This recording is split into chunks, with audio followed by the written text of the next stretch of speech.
Hong اور ہنگو میں عید میلاد النبی صلی اللہ علیہ وآلہ وسلم کے موقع پر دہشت گردی نے اوورسیز پاکستانیوں کو سوگوار کر دیا۔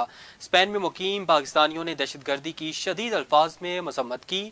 مستونگ اور ہنگو میں عید میلاد النبی صلی اللہ علیہ وآلہ وسلم کے موقع پر دہشت گردی نے اسپین میں اوورسیز پاکستانیوں کے چہروں کی مسکراہٹیں چھین لیں۔ پاکستانی کمیونٹی کے ہنگامی اجلاس میں سید فخر عباس شاہ، الیگزینڈر راجو اور چودھری صفدر اقبال وڑائچ اور غضنفر منظور نے شرکت کی۔ شرکا نے مستونگ اور ہنگو میں دہشت گردی کے واقعات کی مذمت کرتے ہوئے حکومت وقت سے مطالبہ کیا کہ دہشت گردی کی لعنت کے خاتمے کے لیے تمام وسائل بروئے کار لائے جائیں۔ انہوں نے کہا کہ بلوچستان میں امن، بھائی چارے اور مذہبی ہم آہنگی کو نقصان پہنچانے والے عناصر نے مقدس دن پر معصوم لوگوں کو نشانہ بنایا، جو ناقابل برداشت ہے۔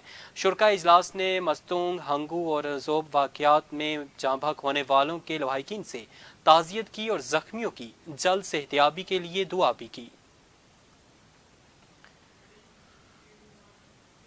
اسی کے ساتھ ہی خبروں کا سلسلہ ختم ہوا چاہتا ہے۔ مزید باخبر رہنے کے لیے دیکھتے رہیں جموں کشمیر ڈیجیٹل یا پھر کریں وزٹ ہماری ویب سائٹ کا جموں کشمیر ڈیجیٹل.com۔